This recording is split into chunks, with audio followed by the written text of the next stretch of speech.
नमस्कार साथियों, मैं आशीष पांडे आपके लिए नया प्रैक्टिस सेट लेकर उपस्थित हूँ। आज आपके समक्ष आज हम लोग 21 नंबर प्रैक्टिस सेट करने वाले हैं और उसमें जो प्रश्न आए हुए हैं चलिए उनको देख लेते हैं एक एक करके। तो आइए करते हैं प्रैक्टिस सेट 21। ठीक है, देखिए क्वेश्चन देखते हैं हम लोग।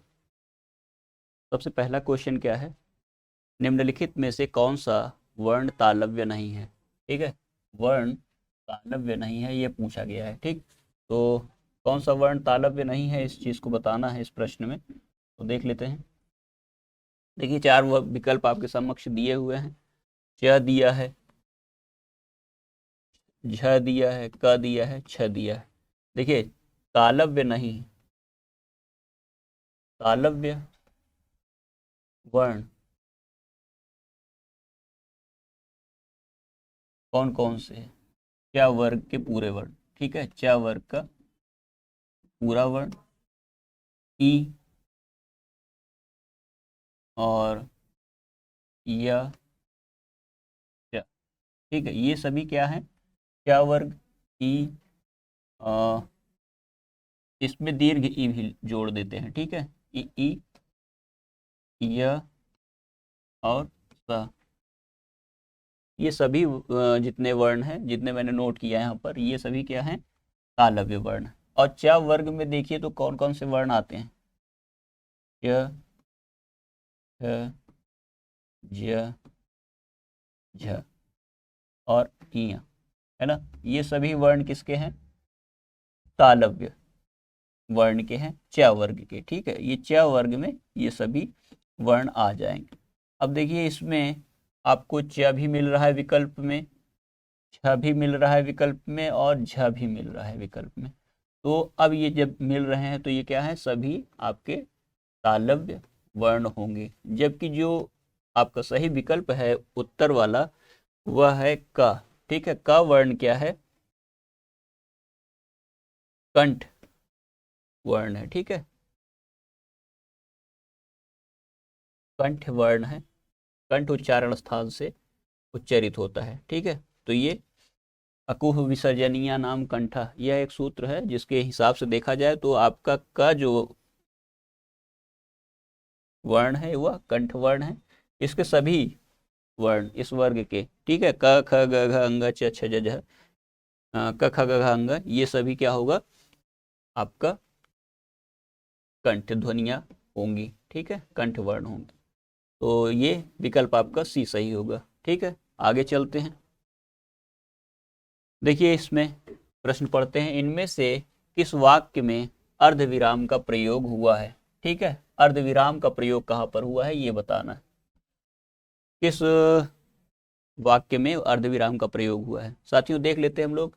ये विराम चिन्ह कौन सा है, अल्प विराम चिन्ह है। ठीक है, कौन सा है, अल्प विराम चिन्ह है।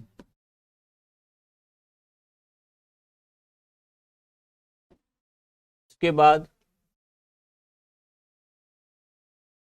विस्मय बोधक चिन्ह है। ठीक है, या संबोधन का चिन्ह है, विस्मय बोधक चिन्ह है। उसके बाद ये जो चिन्ह है आपका, ये कौन सा चिन्ह है साथियों, ये जानते हैं आप लोग, अर्धविराम का चिन्ह है। ठीक है, कौन सा चिन्ह है, अर्धविराम का चिन्ह है। तो जो आपसे पूछा गया है प्रश्न में, और यह जो विराम चिन्ह है साथियों, ये कौन सा चिन्ह है, तो आप लोग जानते हैं इस चिन्ह को पूर्ण विराम कहा जाता है। क्या कहा जाता है, पूर्ण विराम चिन्ह कहा जाता है। इस चीज को आप लोग ध्यान रखेंगे। ठीक है, तो जो विकल्प है, इनमें से किस वाक्य में अर्धविराम का प्रयोग हुआ है, तो साथियों देखिए आप जो वाक्य संख्या, जो वाक्य का विकल्प है, विकल्प सी, उसमें विराम चिन्ह का प्रयोग हुआ है। ठीक है, तो इसको देख लीजिए, पशु चर रहे हैं। ठीक है, वाक्य है पशु चर रहे हैं। इस वाक्य में पशु कौन सी संज्ञा है, आपसे पूछा गया है संज्ञा कौन सी है। तो आप लोग जानते हैं व्यक्तिवाचक संज्ञा, जातिवाचक संज्ञा, भाववाचक संज्ञा, द्रव्यवाचक संज्ञा, और यहाँ पर एक और नोट कर दिया जाए, समूहवाचक संज्ञा। तो संज्ञा के 5 भेद होते हैं। ठीक है, व्यक्तिवाचक से किसी भी व्यक्ति वस्तु स्थान के निश्चित नाम का बोध होता है, जबकि व्यक्तिवाचक संज्ञा, जातिवाचक संज्ञा क्या है, किसी भी वस्तु की या किसी भी व्यक्ति की जात के बारे में बोध कराती है, ठीक है। और जबकि भाववाचक संज्ञा क्या है, जो किसी भाव का बोध कराए, ठीक। और द्रव्यवाचक जो ऐसे वस्तुएं जिनको कि मापा या तौला जा सकता हो, ठीक है, द्रव्यवाचक वस्तुएं होंगी। जबकि समूह क्या है, समूह में हम लोग क्या करते हैं, जिसको कि किसी भी बोलने में समूह का बोध होता है, ऐसे शब्द जैसे कक्षा हो गया या आपका परिवार हो गया, इस प्रकार के जो शब्द होंगे ये समूहवाचक संघ होंगे, गोष्ठी हो गई, ठीक है। तो ये यहाँ पर जो पशु शब्द है ये किस प्रकार का शब्द है साथियों, यहाँ देखेंगे आप जातिवाचक संज्ञा है, ठीक है। किस प्रकार का शब्द है, जातिवाचक संज्ञा है, ठीक है। पशु शब्द से पूरी की पूरी पशु जाति का बोध होता है, ठीक। आगे चलेंगे। निम्नलिखित में से कौन सा उत्तम पुरुषवाची शब्द नहीं है, ठीक है। उत्तम पुरुषवाची शब्द नहीं है, तो इस चीज को देखेंगे। देखिए उत्तम पुरुष में देखते हैं आप तो मैं, हम, ये दोनों शब्द उत्तम पुरुषवाची हैं, ठीक है, उत्तम पुरुषवाची शब्द हैं, ठीक है। और मैं का जो विकृत रूप होता है सर्वनाम में वह मुझ में है, ठीक है, मुझ में। तो ये तीनों ही शब्द क्या हैं, ये तीनों ही शब्द उत्तम पुरुषवाची शब्द हैं। जबकि तुम जो शब्द है यह तुम शब्द मध्यम पुरुषवाची शब्द है, ठीक है, मध्यम पुरुष का, इस सब पुरुष का शब्द है, मध्यम पुरुष का शब्द है, ठीक है। तुम या तू, तो जो आपका विकल्प सही होगा वह कौन सा सही होगा, फोर्थ में ए विकल्प सही होगा, ठीक है। जैसा काम वैसा दाम, वाक्य जैसा किस व्याकरणात्मक कोटि का है, तो यहाँ पर कोटि पूछी गई है। तो देखिए व्याकरण की जो कोटियां हैं उसमें जानते हैं संज्ञा सर्वनाम और ये सभी क्या है, व्याकरण की कोटियां हैं, ठीक है। तो इसमें से आपको बताना है कि जैसा जो शब्द है यह किस व्याकरण की कोटि का शब्द है। साथियों बताइए वो व्याकरण जो है विशेषण है, विशेष है, सर्वनाम है या अव्यय है। तो एक एक करके हम लोग देख लेते हैं।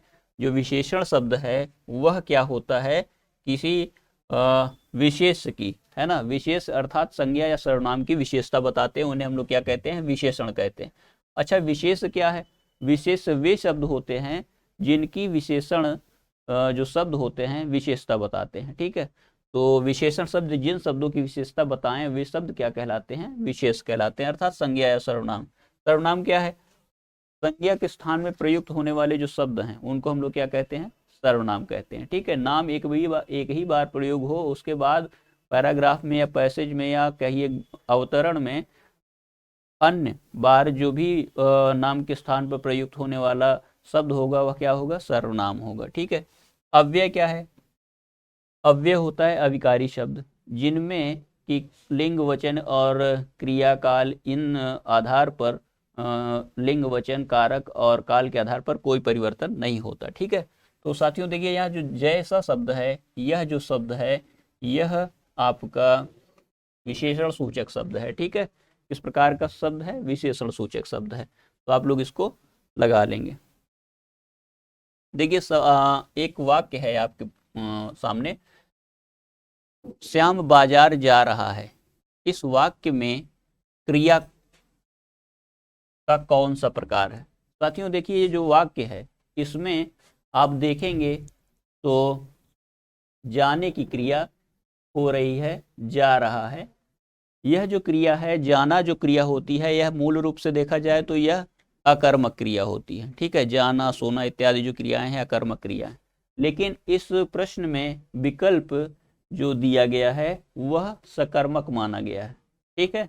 तो ये आयोग की त्रुटि है या जो भी हो, इस प्रश्न में या तो सामान्य कर दिया गया हो प्रश्न को, इस वजह से ये विकल्प माना गया, कुछ भी रीजन था जिसकी वजह से इसमें सकर्मक क्रिया माना गया है, ठीक है। लेकिन जब हम लोग सकर्मक क्रिया को अगर पता करना चाहते हैं तो श्याम क्या जा रहा है। जब हम लोग क्रिया में क्या रखते हैं तो सेंटेंस में क्या करता जो करता है वो क्या कर रहा है, जिसका प्रभाव क्रिया का उस चीज पे पड़ता है। लेकिन यहाँ पर क्या रखने पर पूरे का पूरा देखिए जो क्रम है वो खराब हो जाता है। तो यह एक प्रकार से देखा जाए तो सकर्मक का नहीं है, जबकि विकल्प में जो मानी गई है चीज वह क्या है, सकर्मक माना गया है, जो कि बोर्ड और आयोग के द्वारा यही आंसर माना गया था। ठीक है, तो इस चीज को आपको अंडरलाइन कर लेना है, क्योंकि यहाँ पर जो दिया गया तथ्य है वो भ्रामक है। ठीक है, इसको आप लोग देख लेंगे। और मेरे हिसाब से जो होना चाहिए वो यहाँ पर क्या होगा, अकर्मक क्रिया होनी चाहिए थी। ठीक है, तो आगे चलेंगे। निम्नलिखित प्रश्न में 4 विकल्पों में से उस विकल्प का चयन करें जो अव्यय के भेद का सही विकल्प है। ठीक है, अव्यय का भेद का सही विकल्प है। निम्नलिखित प्रश्न में 4 विकल्पों में से उस विकल्प का चयन करें जो अव्यय के भेद का सही विकल्प है। ठीक है, शिखा सुंदर लिखती है। देखिए इसमें देखिए शिखा क्या है, शिखा उद्देश्य है या कर्ता कह सकते हैं। उसके बाद देखिए लिखना उसकी क्रिया है, कैसा लिखती है, सुंदर लिखती है। ठीक है, तो लिखने से पूर्व आप पूरी इकाइयों को ध्यान से देख लें तो शिखा है, सुंदर लिखती है, तो लिखना क्या है, क्रिया है, और क्रिया के पूर्व में विशेषण शब्द प्रयुक्त हुआ है तो यह क्या होगा, ये क्रिया है, और विशेषण शब्द है यह, तो यह क्या हो जाएगा, क्रिया विशेषण। क्यों, क्योंकि यह क्रिया की विशेषता बताता है। ठीक है, यह क्या किस प्रकार का शब्द है, क्रिया विशेषण है। और क्रिया विशेषण में जो विस्मयादि बोधक है, समुच्चय बोधक है, संबंध बोधक है नहीं, अव्यय है, और अव्यय में क्रिया विशेषण है। ठीक है, और ये क्या है, यह पद आपका उद्देश्य है, उद्देश्य मतलब कर्ता। ठीक है, साथ ही यह क्रिया है, ये जो शब्द है यह सहायक क्रिया कहलाता है।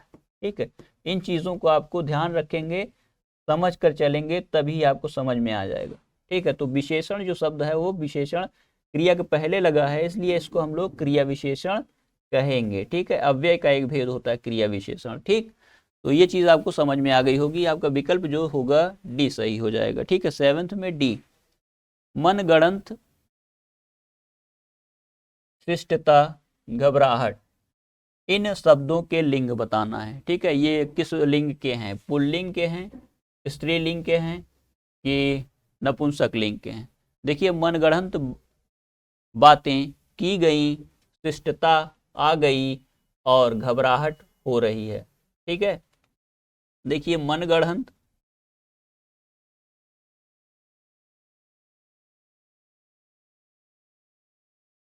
मनगढ़ंत बातें,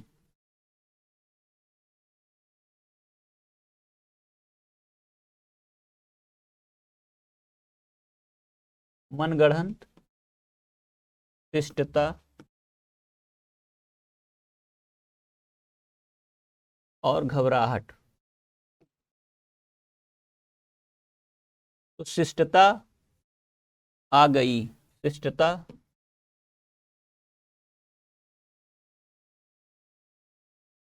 शिष्टता का शिष्टता का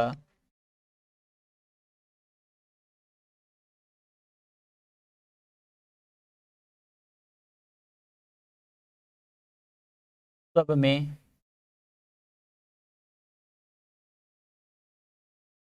होनी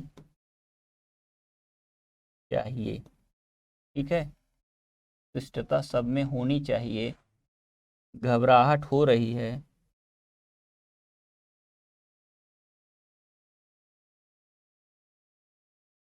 घबराहट हो रही है,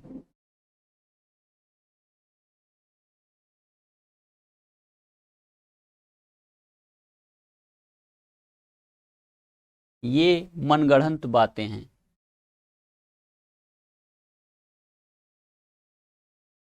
ठीक है, ये मन गढ़ंत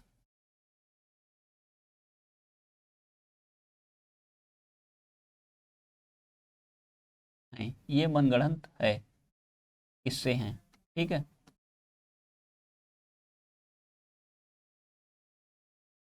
तो देखेंगे इसमें कौन सा जो विकल्प है आपका सही है। तो तीनों ही विकल्प जो हैं आपके इसमें देखिए, तो आप देखेंगे कि एक तो पुल्लिंग है और बाकी दो स्त्रीलिंग के शब्द हैं, ठीक है। तो जो क्रमशः शब्द होगा आपका पुल्लिंग, स्त्रीलिंग और स्त्रीलिंग, ठीक है। मनगढ़ंत किससे हो गए, ठीक है। आप देखिए कौन सा विकल्प आपका सही है। तो पुल्लिंग, स्त्रीलिंग और स्त्रीलिंग, विकल्प जो आपका होगा सही वह डी होगा, ठीक है। पुल्लिंग व स्त्रीलिंग दोनों, स्त्रीलिंग और स्त्रीलिंग। तो जो मनगढ़ंत शब्द है वह दोनों में प्रयुक्त होता है।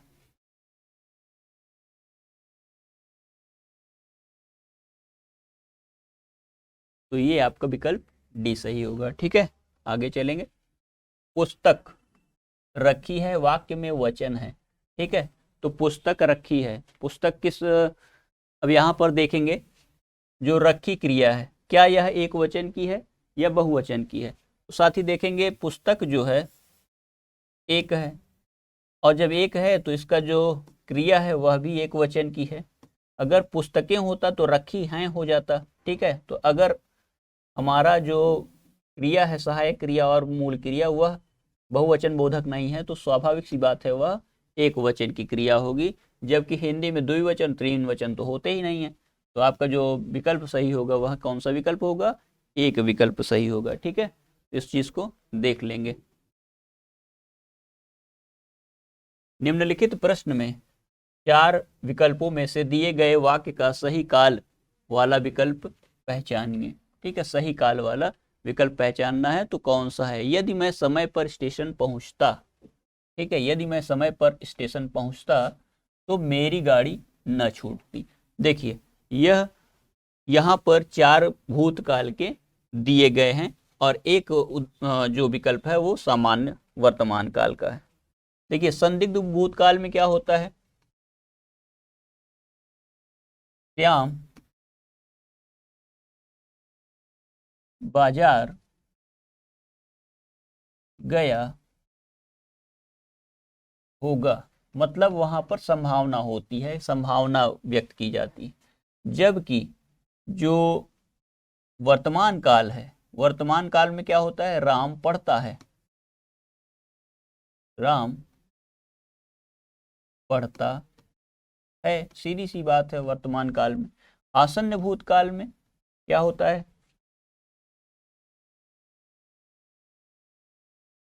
श्याम पढ़ लिया है, ठीक है, पढ़ लिया है, पढ़ लिया है। तो ये जो लिया है शब्द यह क्रिया का अभी ही समाप्त होने का सूचना देती है। तो यह क्या है, आसन्न भूतकाल है। जबकि साथियों देखिए यदि मैं स्टेशन सही समय पर पहुंचता, मतलब मेरे लेट होने का कारण क्या है, स्टेशन पे ना सही समय पे पहुंचना, मतलब यहाँ पर हेतु हेतुमद भूतकाल होगा, ठीक है। तो ये जो आपका विकल्प है विकल्प बी सही हो जाएगा, ठीक है। इसमें देखिए एक कार का प्रभाव दूसरे कार पर पड़ रहा है, ठीक है। तो यह जो आपका विकल्प होगा बी विकल्प होगा इस वाक्य में, ठीक। जिलाधिकारी ने सबको, जिलाधिकारी ने सबको उपस्थित रहने का निर्देश दिया है में कौन सा वाच्य है, ठीक है। तो देखिए आप कर्तृवाच्य का चिन्ह जो है ने आ गया, तो स्वाभाविक सी बात है कि उपस्थित रहने का सबको निर्देश दिया है, ठीक है। क्रिया का प्रयोग किसके अनुसार हुआ है, कर्ता के अनुसार। तो ये जो विकल्प आपका सही है वह कौन सा होगा, विकल्प बी सही होगा, ठीक है। जबकि कर्मवाच्य में क्या होता है,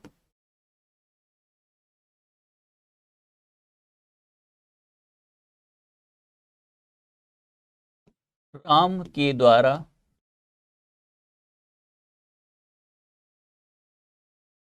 पुस्तक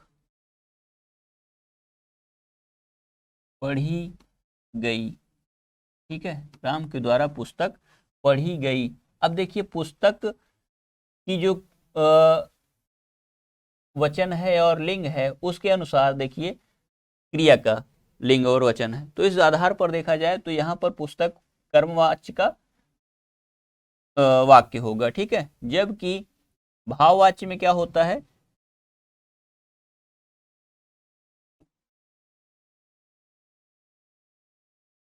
राम से चला नहीं जाता। क्रिया का जो रूप है वह होगा भाववाच्य में, भाववाचक रूप होना चाहिए। बाकी जो अन्य पुरुष की क्रिया है वह होना चाहिए एक लिंग में हो, पुल्लिंग होनी चाहिए, ठीक है। तो ये चीजें आपको नोटिफाइड कर लेनी है। जबकि कर्तृवाच्य में क्या होता है, कर्ता के अनुसार क्रिया का प्रयोग होता है। किसका प्रयोग होता है, कर्ता के अनुसार क्रिया का प्रयोग करते हैं, तो क्या होता है उसमें कर्तृवाच्य का वाक्य हो जाता है, ठीक है। इस चीज को आगे देखते रहेंगे। मजदूर को मजदूरी दीजिए, ठीक है, मजदूर को मजदूरी दीजिए, इस वाक्य में कौन सा कारक है, ठीक है। तो कर्म कारक है, संबंध कारक है, संबोधन कारक है, अधिकरण कारक है। साथियों देखिए इस वाक्य में जो दिया गया कारक का जो चिन्ह है वो को चिन्ह है, और को चिन्ह आप लोग जानते हैं किस कारक का है, तो कर्म कारक का है, ठीक है। कर्म कारक का जो चिन्ह है विभक्ति वो क्या है, को है, ठीक है। तो आप देखिए मजदूर को मजदूरी दीजिए, इस वाक्य में को चिन्ह का प्रयोग हुआ है। इस वजह से देखेंगे तो विकल्प में आपको का विकल्प कर्म कारक सही होगा, ठीक है। जबकि संबंध कारक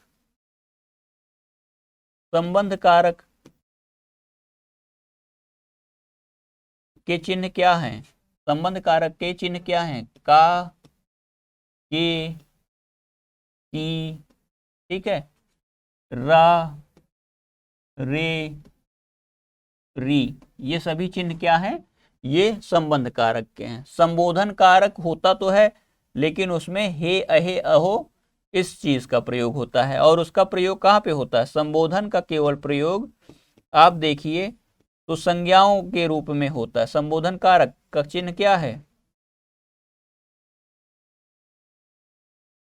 हे, अहो, अरे, ठीक है। ये सब क्या है, ये संबोधन के चिन्ह है। लेकिन ये संबोधन कारक क्या है, कहां पर प्रयुक्त नहीं होता, संबोधन कारक जो है सर्वनाम में प्रयुक्त नहीं होता। अधिकरण कारक क्या है, अधिकरण अधिकरण कारक में देखिए तो इसका जो चिन्ह है में और पर, ठीक है। बच्चे कुएं में गिर गए, ठीक है, तो यहां पर में है चिन्ह तो अधिकरण होगा। श्याम छत पर बैठा है तो यहां पर अधिकरण कारक होगा, ठीक है। तो इस चीज को आप लोगों को ध्यान रखना है, ठीक। अखरोट, अखरोट शब्द का तत्सम रूप क्या होता है, अक्षवाट होता है, अक्षोट होता है, अक्षरोट होता है, अखरोट होता है। इनमें से जो सही विकल्प है वह कौन सा होगा, साथियों देखिए तत्सम,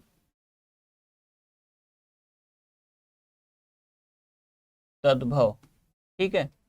अब देखिए जो तद्भव है अखरोट, अखरोट तद्भव के लिए क्या होता है, अक्षोट शब्द का प्रयोग करते हैं, ठीक है। जबकि अक्षवाट एक शब्द है, अक्षवाट के लिए किस शब्द का प्रयोग किया जाएगा, अक्षवाट में देखिए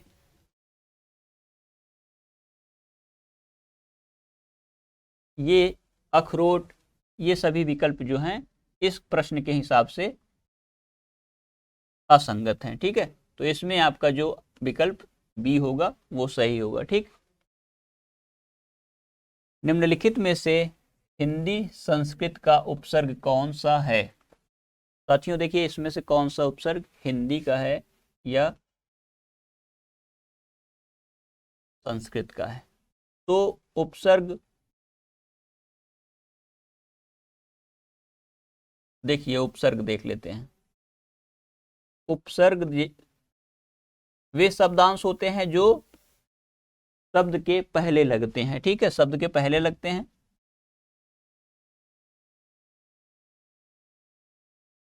शब्द के पहले लगते हैं और यहां पर जो बे, बिल और हम, ये उपसर्ग हैं, ये सभी उपसर्ग क्या हैं? संस्कृत के उपसर्ग नहीं हैं, ठीक है, संस्कृत के, हिंदी के उपसर्ग नहीं हैं। किसके उपसर्ग हैं? तो देखिए ये जो उपसर्ग हैं यह अरबी फारसी के उपसर्ग हैं, ठीक है, और इसमें से एक उपसर्ग है परा, यह जो है हिंदी का उपसर्ग है अथवा संस्कृत का उपसर्ग है, ठीक है, हिंदी अथवा संस्कृत का है। और इससे बनने वाले जो शब्द हैं वो देखेंगे आप, तो जैसे पराजय,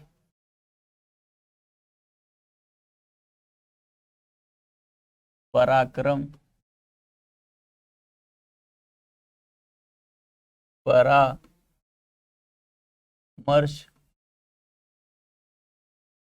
ठीक है, इस प्रकार के शब्द आपको देखने को मिलेंगे, ठीक। जबकि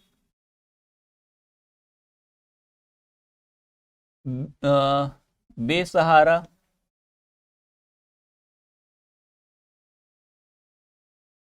बेगम,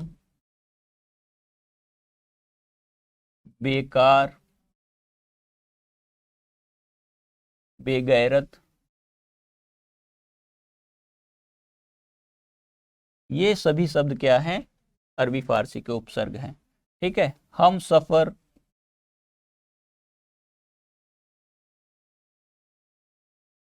हमदम,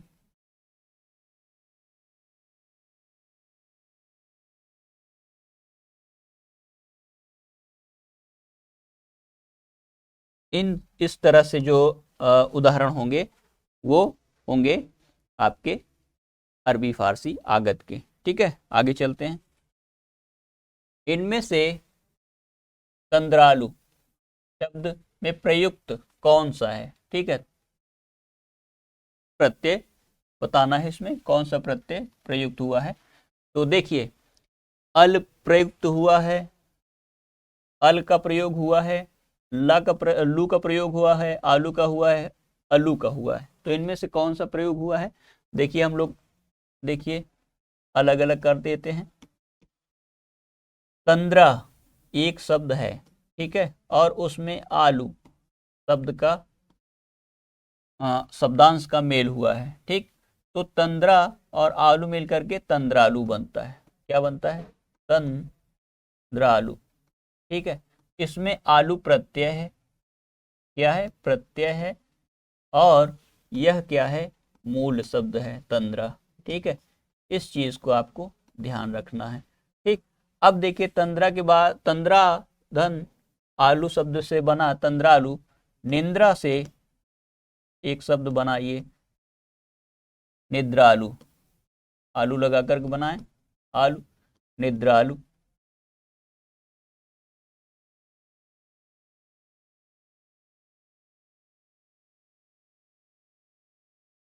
श्रद्धा एक शब्द है, श्रद्धा धन आलू,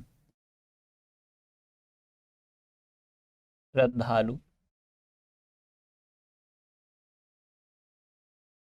दया धन आलू, देखिए दयालु, ठीक। ये सभी शब्द क्या हैं? आपके बन जाएंगे किससे? आलू प्रत्यय से, ठीक है। तो इसमें कौन सा प्रत्यय प्रयुक्त हुआ है? आलू प्रत्यय प्रयुक्त हुआ है, ठीक है। तो ये जो आपका विकल्प होगा उसको आप लोग सही कर लेंगे, ठीक है। तो विकल्प 15 नंबर क्वेश्चन में आपका आलू विकल्प है, विकल्प सी, ठीक है। इसको ठीक करेंगे, ओके। आगे चलते हैं। सभी प्रश्नों को आप लोग ईर्ष्यालु भी बन जाएगा, निद्रालु भी बन जाएगा, ये इस प्रकार के तमाम शब्द बनेंगे, ठीक है। तो ये एक महत्वपूर्ण चीज़ है, इसको आप लोग नोट कर लीजिएगा। ठीक है, आगे चलते हैं। स्वच्छता शब्द का विलोम शब्द कौन सा है? इसमें से स्वच्छता शब्द का विलोम शब्द कौन सा है? तो विस्वच्छता है, शुद्धता है, असाध्य है, अस्वच्छता है। तो साथियों जो देखिए, जो विकल्प है शुद्ध का अशुद्ध होता है। ठीक है, शुद्धता अशुद्धता। ठीक है, और स्वच्छता अस्वच्छता, असाध्य है तो साध्य हो जाएगा। ठीक है, एक तरफ अगर हम लोग विलोम एक तरफ हम लोग शब्द लिख लें, एक तरफ हम लोग शब्द लिख लें और एक तरफ विलोम, तो चीजें बन जाएंगी आसानी से, आपको समझ में भी आ जाएगा। अब देखिए हमारे पास सबसे पहला प्रश्न ही है स्वच्छता, तो इसके लिए हम लोग क्या करें, विलोम शब्द लगा सकते हैं अस्वच्छता, अस्वच्छता। ठीक, उसके बाद देखिए हमारे पास शुद्धता एक शब्द है, शब्द शुद्धता, तो शुद्धता में अशुद्धता लगा दीजिए, लगा दीजिए अशुद्धता। ठीक है, बिल्कुल बन सकता है अशुद्धता। ठीक है, उसके बाद है शब्द असाध्य, असाध्य है, इसका विलोम क्या करेंगे, साध्य हो जाएगा। ठीक है, असाध्य साध्य का असाध्य हो सकता है, असाध्य का साध्य हो सकता है, तो इस तरह से आप बना लेंगे। ठीक है, विस्वच्छता कोई शब्द नहीं है, वि उपसर्ग का प्रयोग वहां पर अशुद्ध है। ठीक है, इस चीज को ध्यान रखेंगे, तो आपका जो विकल्प होगा डी सही होगा। मित व्यय, मित व्यय, मित मतलब थोड़ा, और का विलोम कौन सा होगा? ठीक है, तो कौन सा विलोम है देखिए मित व्यय में। अब देखिए अपव्यय, मितव्यय, बहुव्यय और कृपण। कृपण का मतलब क्या होता है, कंजूस। ठीक है, कृपण का मतलब क्या होता है, कंजूस। तो जो कंजूस नहीं है वो क्या हो जाएगा, दानी हो जाएगा। कृपण का उदार, ठीक है, दानी या उदार हो सकता है, क्या हो सकता है, दानी या उदार। लेकिन देखिए मित मतलब थोड़ा, और थोड़ा व्यय करने वाला, बहुव्ययी। ठीक है, अल्प व्यय, अल्प व्यय, अपव्यय और बहु व्यय। अब इन शब्दों में आपको सही जो बताने हैं, तो आप जानते हैं कि जो अल्प व्यय है उसका बहुव्यय विलोम हो सकता है। ठीक है, अल्प व्यय का बहुविलोम हो सकता है, जबकि मितव्यय का अपव्यय विलोम होगा। ठीक है, मितव्यय का विलोम क्या होगा, अपव्यय, अत्यधिक व्यय करना। ठीक, मितव्यय कम करना, अपव्यय बहुत करना। विकल्प आपका कौन सा सही हो जाएगा, ए सही हो जाएगा। तो अपव्यय, मितव्यय,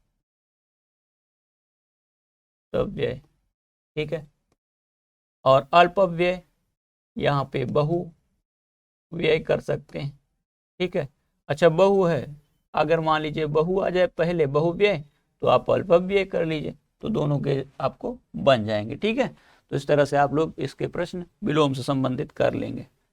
उपसर्ग से, अगर विलोम में पहले उपसर्ग लगा करके बनाया है तो आप भी कोशिश करिए उपसर्ग लगा दिया जाए, अगर तद्भव है तो तद्भव का ही विलोम दें, तत्सम है तो तत्सम का ही विलोम दें। ठीक है, ये तरीका होता है विलोम शब्द को पहचानने के लिए। ठीक है, जीभ का पर्यायवाची क्या है, जीव का पर्यायवाची वचन है, रसना है, ध्वनि है, जीव है।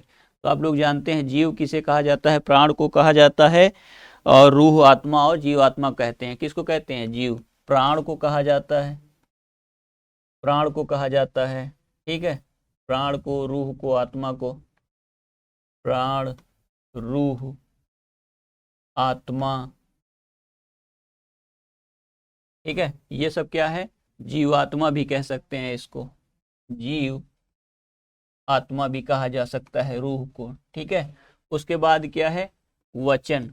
वचन क्या है, वचन किसे कहा जाता है, कथन हो गया, वचन हो गया आपका। देखिए तो आश्वासन, वादा, प्रण और प्रतिज्ञा। आश्वासन हो जाए,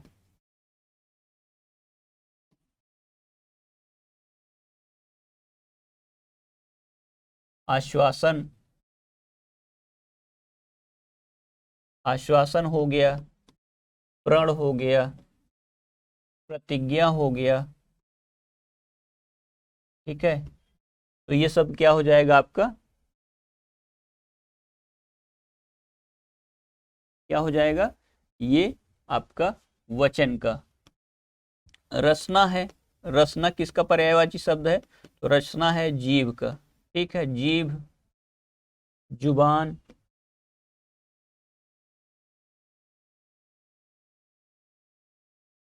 ठीक है, जीव जुबान, रसना भी कर सकते हैं।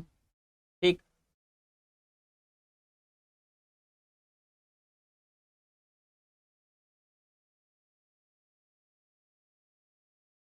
रचना भी कर सकते हैं, जीव हो गया, जुबान हो गया, रचना भी हो जाएगा। इसके अलावा देखिए जो ध्वनि है, ध्वनि की क्या होती है पर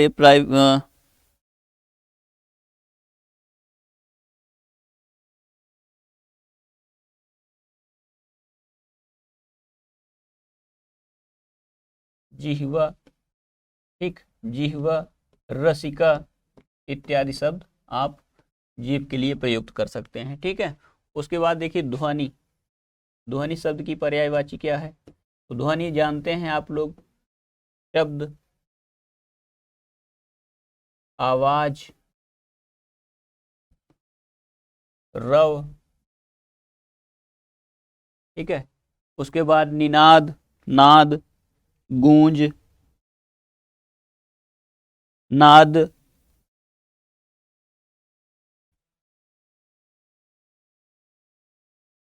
इत्यादि हो सकते हैं। ठीक है, इन चीजों को ध्यान रखिएगा। पर्यायवाची, तो आपका जो जीव की पर्यायवाची है वो रचना है। ठीक है, जीव, जुबान, जिह्वा, रसिका इत्यादि। ठीक है, आगे चलते हैं। निम्नलिखित में से पर्यायवाची शब्द की दृष्टि से असंगत युग्म कौन सा, असंगत युग्म कौन सा है आपको बताना है। तो साथियों देखिए, बादल, हाथी, घर और सूरज, चार विकल्प हैं। बादल जलधर है, मेघ है, वारिद है। ठीक है, हाथी, गज, हस्त, केसरी। तो असंगत युग्म देखना है, घर, ग्रह, निकेतन और आलय, यहाँ मुझे लगता है यहाँ पे गृह होना चाहिए। सूरज, सूर्य, भानु, दिनकर। तो जो आप देखिए गज, हस्ती और केसरी जो विकल्प है 19 का बी, तो यहाँ पर हस्ती का गज, हस्ती, केसरी नहीं होगा। केसरी किसका, सिंह का पर्यायवाची है। ठीक है, तो यह जो विकल्प है आपका असंगत है, जो कि आपका आंसर हो जाएगा। ठीक है, केसरी का मतलब क्या होता है, सिंह। किसका पर्यायवाची है, सिंह का पर्यायवाची है। ठीक है, इस चीज को ध्यान रखेंगे आप, केसरी सिंह का पर्यायवाची है, इसको नोट कर लीजिएगा। आगे चलते हैं। इनमें से इनमें से कौन सा शब्द अनंत शब्द का अर्थ नहीं है। शेषनाग, अंतहीन, आकाश, आशा। आशा अनंत है, शेषनाग। ठीक है, तो जो अनंत शब्द का अर्थ है वह शेषनाग है, अंतहीन है, आकाश है, कौन सा है। तो साथियों आप जानते हैं आशा शब्द अनंत शब्द का अर्थ नहीं है। ठीक है, अनंत का अर्थ विष्णु, शेष, ब्रह्मा, विष्णु हो जाएगा, शेषनाग हो जाएगा, ब्रह्मा हो जाएगा, आकाश हो जाएगा, अविनाशी, अंतहीन हो जाएगा। ठीक है, आशा का जो अर्थ है उम्मीद, विश्वास, भरोसा है। ठीक है, विकल्प आपका डी सही होगा। आशा का क्या मतलब होता है, उम्मीद, उम्मीद हो गया, और भरोसा हो गया, विश्वास हो गया। ठीक है, उम्मीद, भरोसा, विश्वास।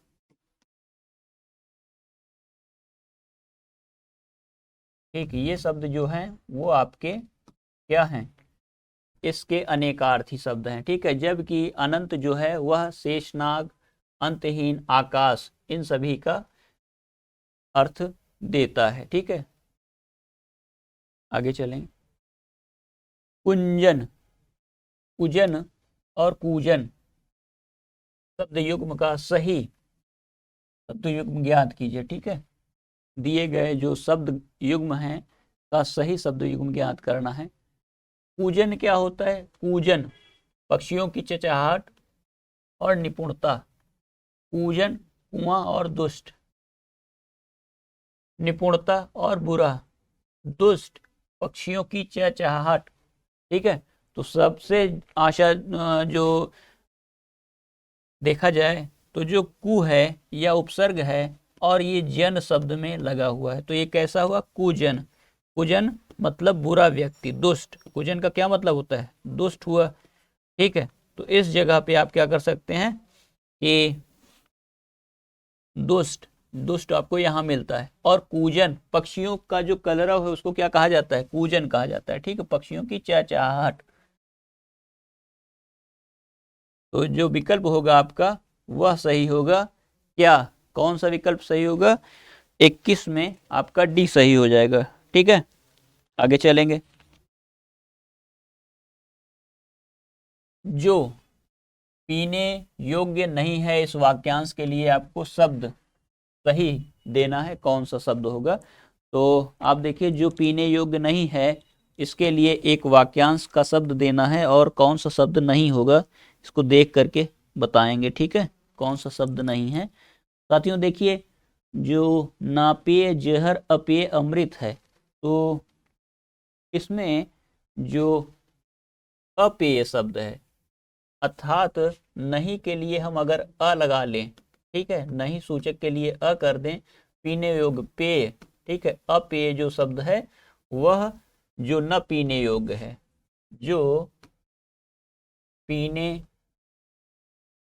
योग्य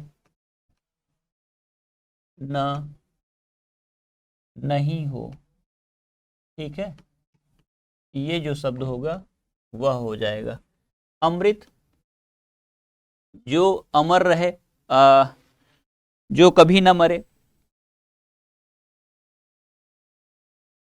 अमर या अमृत। ठीक है, तो अपेय जो आपका विकल्प है वह सही हो जाएगा, अपेय, विकल्प सी। इसमें विकल्प आपका सी सही होगा, 22 का सी। देखिए आगे चलते हैं। जो कानून के विरुद्ध हो, इस वाक्यांश के लिए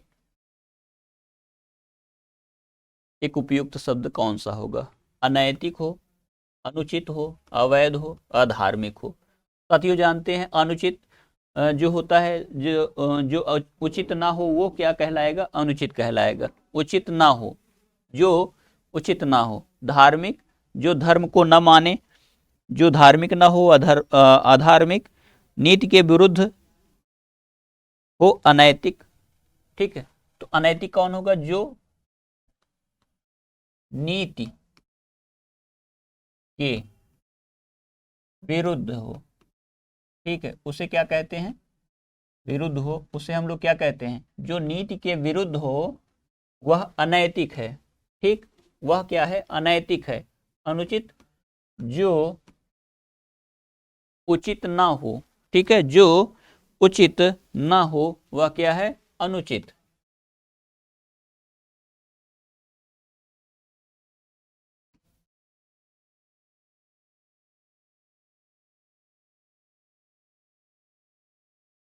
जो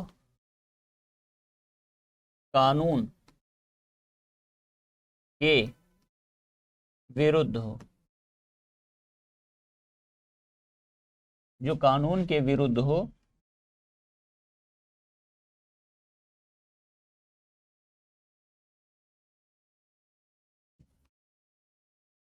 वह क्या है? अवैध है। ठीक है, अधार्मिक, जो धार्मिक ना हो। ठीक है, या धर्म को न मानने वाला, अधार्मिक। ठीक है, धार्मिक न हो वह क्या कहलाता है? आपका अधार्मिक। तो विकल्प जो साथियों आपका सही होगा वह होगा सी विकल्प। ठीक है, इस चीज को नोट कर लीजिएगा ध्यान से। ये ध्यान रखने वाली चीजें हैं, इन चीजों को बहुत ज्यादा रिवीजन में बनाए रखिए। जो आपके एग्जाम में आए तो आप तुरंत ही कर डालिए। ठीक है, कि आगे चलते हैं। नयनाभिराम का सही संधि विच्छेद कौन सा है? देखिए नयनाभिराम, तो नयन अभिराम, ठीक है। अभिराम का मतलब सुंदर नयन, अभिराम का जो संधि विच्छेद होगा क्या होगा? नयन धन अभिराम जो है नयन अभिराम होगा, ठीक है, नयन अभिराम। और इस ना में आ जो लगा हुआ है उस ना को मिला करके, इस मा को मिला करके बड़ा आ हो गया है, जो कि यहाँ पर आप देखिए नयना हो चुका है, ठीक है। तो ह्रस्व अथवा दीर्घ आ के बाद अगर ह्रस्व अथवा दीर्घ आ आए तो उसका दीर्घ आ हो जाता है। ये दीर्घ संधि के नियम है, सभी स्वर ऐसे ही होते हैं। तो ये जो है यहाँ पे लगा हुआ है, ये दीर्घ संधि का उदाहरण है, ठीक है। तो आपका नयन अभिराम हो जाएगा, नयनाभिराम, ठीक है, दीर्घ संधि। कौन सी संधि? दीर्घ संधि।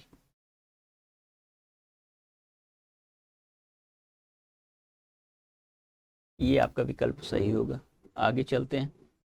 धीरे धीरे का समास क्या है? धीरे धीरे कौन सा समास है? द्वंद्व समास है, अव्ययी भाव समास है, कर्मधारय, द्विगु, कौन सा समास है? तो साथियों आप लोग जानते हैं जो अव्ययी भाव समास है वह समास है धीरे धीरे, ठीक है, क्योंकि धीरे जो शब्द है यह अव्यय का शब्द है और पूर्व पद प्रधान होने के कारण अव्ययी भाव समास हो गया है, ठीक है। तो यह जो आपका समास है अव्ययी भाव समास है, ठीक। आगे चलेंगे।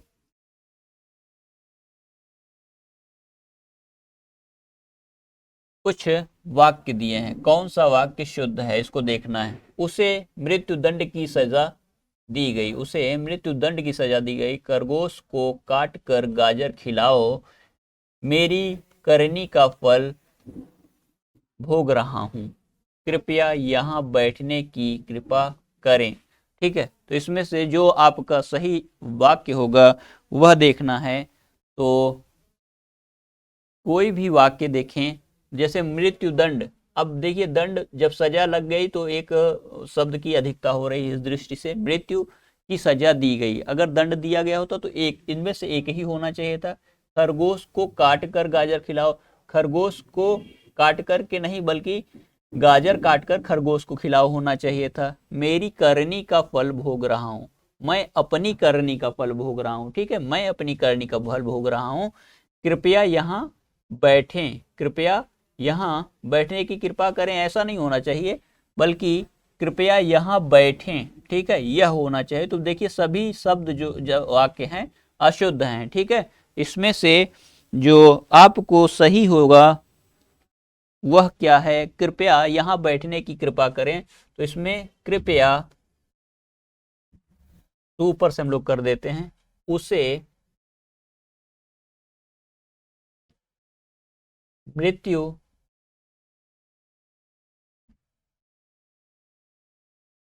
की सजा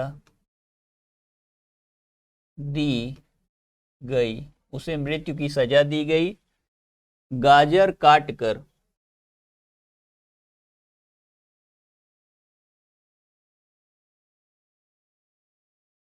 खरगोश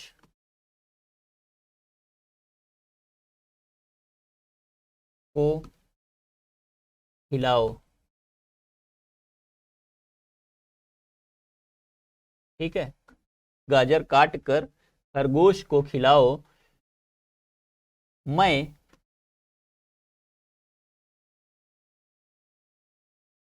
अपनी करनी का फल भोग रहा हूं, ठीक है, मैं अपनी करनी का फल भोग रहा हूं, कृपया यहाँ कृपया यहाँ बैठें, ठीक है, कृपया यहाँ बैठें।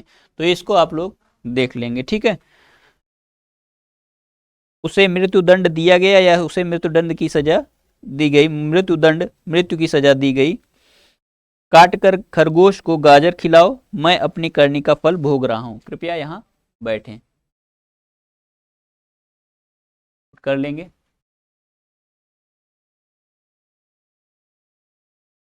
अच्छा, ऊपर वाले में दो तरह से उसे मृत्युदंड दिया गया, यह भी हो सकता है। ठीक है, तो इसमें दो तरह से आपके आंसर सही हो सकते हैं। तो उसे मृत्युदंड दिया गया, ये भी हो सकता है। ठीक है, यहाँ पे यह भी कर सकते हैं कि उसे मृत्यु दंड दिया गया। ठीक है, उसे मृत्यु दंड दिया गया, यह भी सही हो सकता है। तो दोनों ही प्रकार से आप लोग देख लीजिएगा। रस संप्रदाय के प्रवर्तक कौन है? जानते हैं आप लोग, रस संप्रदाय के प्रवर्तक आचार्य भरत मुनि हैं। ठीक है, भामह किसके? अलंकार संप्रदाय के। किस संप्रदाय के? अलंकार संप्रदाय के। ठीक है, अलंकार संप्रदाय के प्रवर्तक हैं। ठीक है, आनंदवर्धन ध्वनि संप्रदाय के। ठीक है, ध्वनि संप्रदाय के ध्वनि संप्रदाय के प्रवर्तक हैं। ठीक है,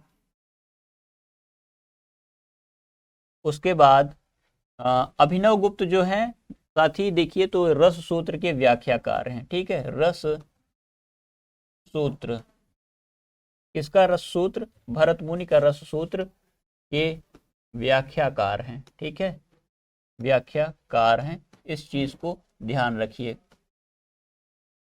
व्याख्याकार हैं। ठीक है, अब देखिए आप कुछ चीजें और भी नोट कर लीजिए। जैसे जैसे आप जानते हैं कि रीति संप्रदाय है, तो रीति संप्रदाय के जो प्रवर्तक हैं कौन है? रीति संप्रदाय के प्रवर्तक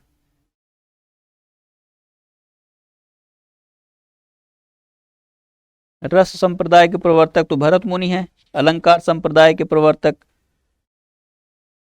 भामा हैं। और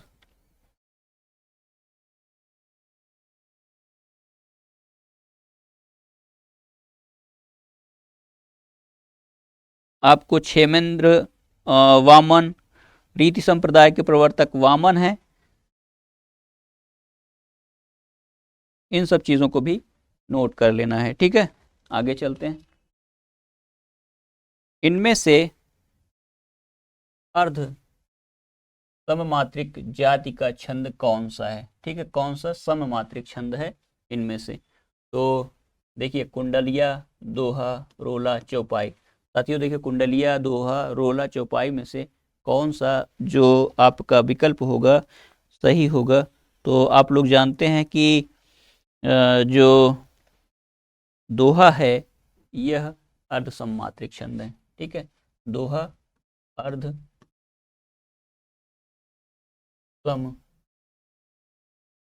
सममात्रिक छंद है। ठीक है, पहले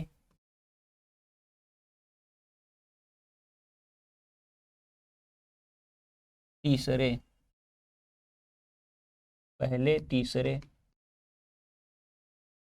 चरण में 13 मात्राएं होती हैं। कितनी? 13।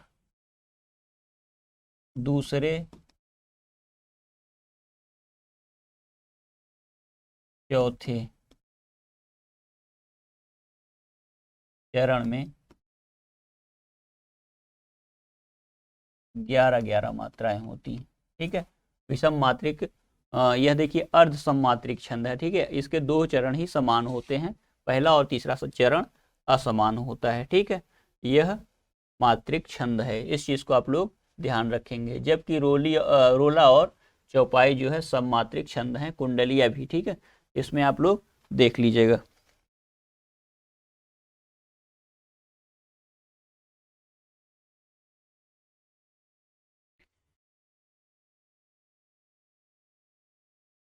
आगे चलते हैं।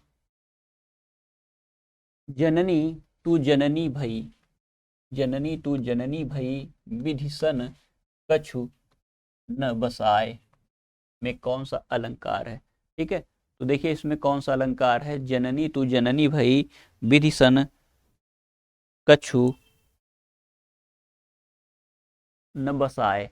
तो यहाँ देखिए साथियों, यहाँ पर आप देखेंगे तो आपको लाटा अनुप्रास देखने को मिलेगा, ठीक है, क्योंकि वाक्य खंड की आवृत्ति हो रही है परंतु अर्थ एक ही रहे, यह परिवर्तित हो, तो यह केवल अन्वय और तात्पर्य अर्थ बदलने के आधार पर ही यहाँ पर लाटानुप्रास होगा, ठीक है।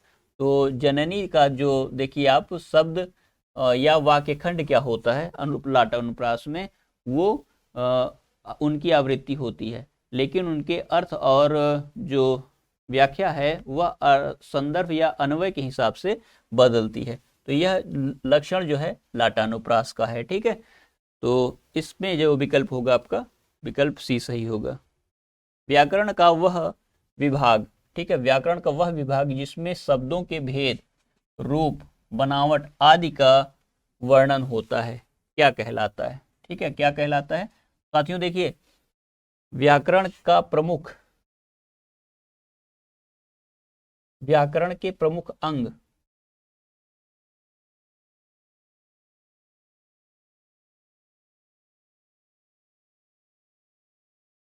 प्रमुख 3 अंग हैं, ठीक है,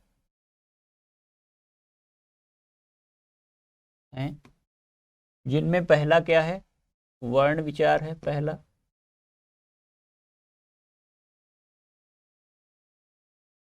दूसरा है शब्द विचार,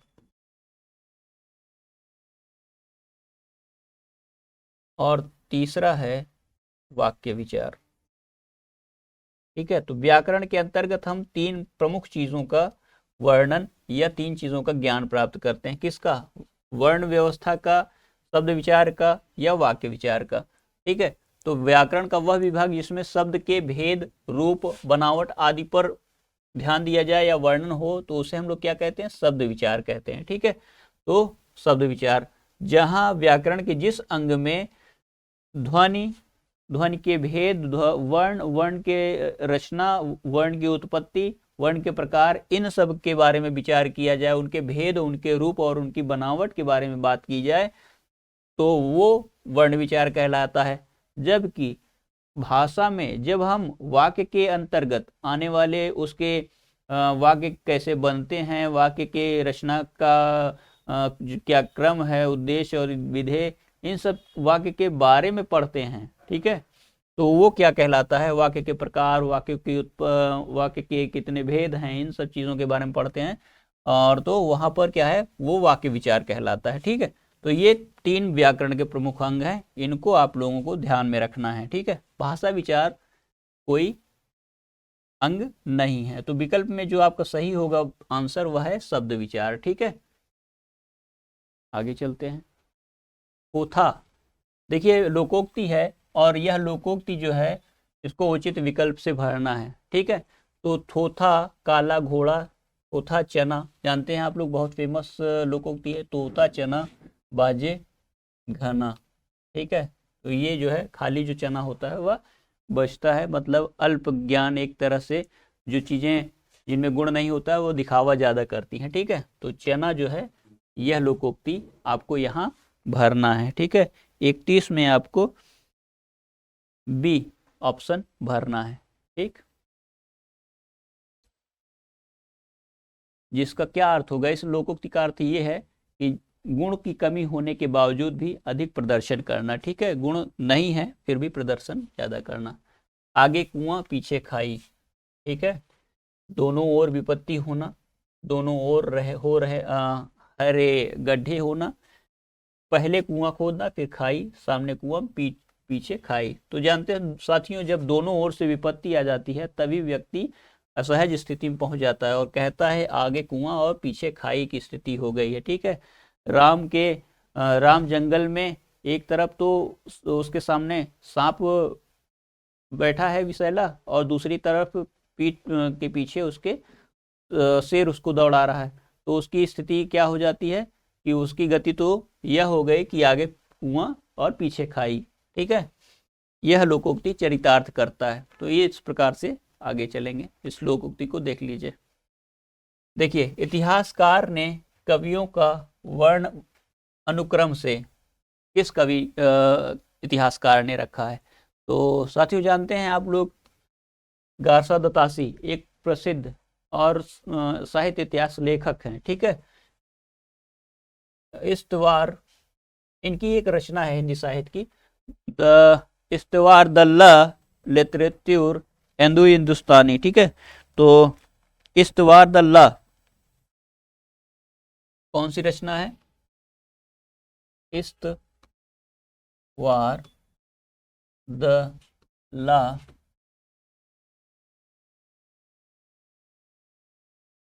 लिटरेचर हिंदुस्तानी,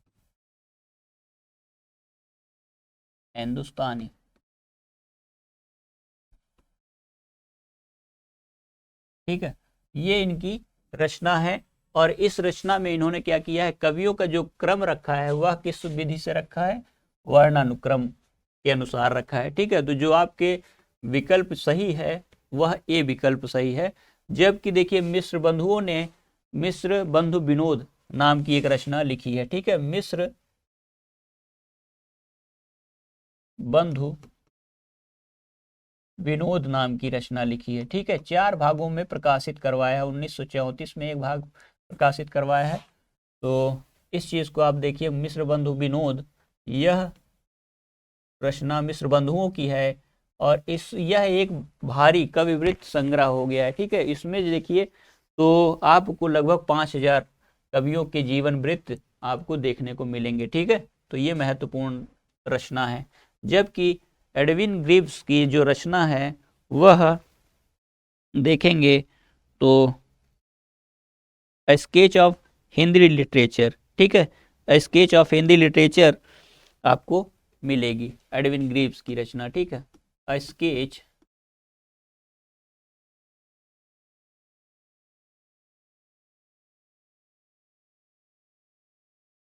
ऑफ हिंदी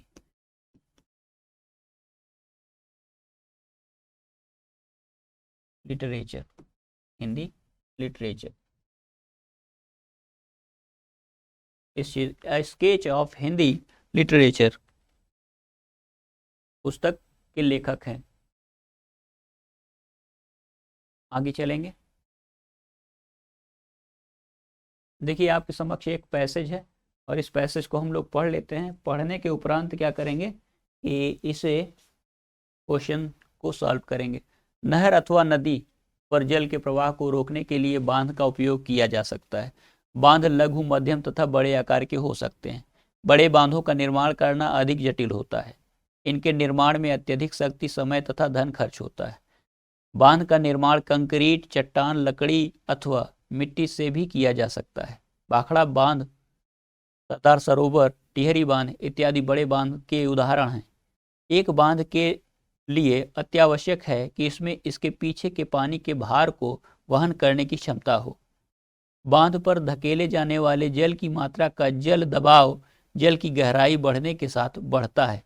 इसके परिणाम स्वरूप कई बांधों का तल चौड़ा होता है, जिससे यह सतह के काफी नीचे के भाग में बहने के वाले जल का भार वहन कर सकें। वर्षों से बढ़ती जनसंख्या, औद्योगिकीकरण में वृद्धि तथा कृषि में विस्तार होने से जल की मांग बढ़ती जा रही, अतः जल संरक्षण आज की आवश्यकता बन गई है, ठीक है।